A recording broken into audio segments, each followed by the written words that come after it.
I served in Afghanistan. I understand that we no longer have troops in Afghanistan, but do we still have troops in combat zones around the world?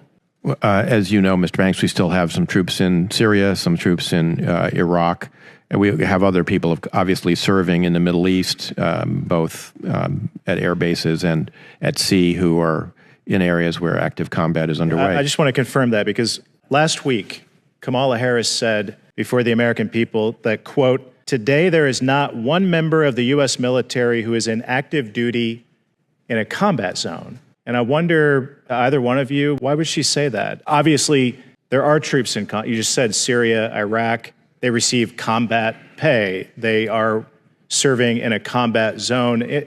Either one of you, why would she say that?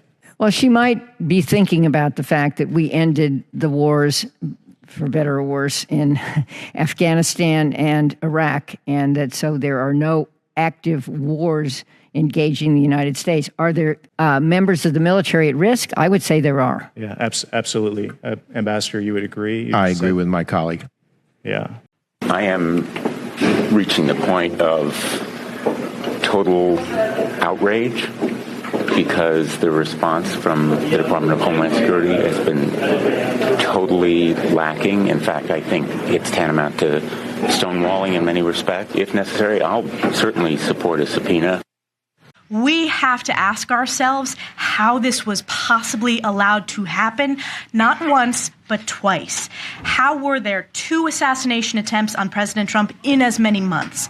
How were these armed and dangerous individuals allowed to get so close to the former president and current Republican presidential nominee and likely next president of the United States? And I want to point out, Democrats' violent statements have fueled this, like a very junior freshman member of the New York delegation who said about President Trump, he should be eliminated.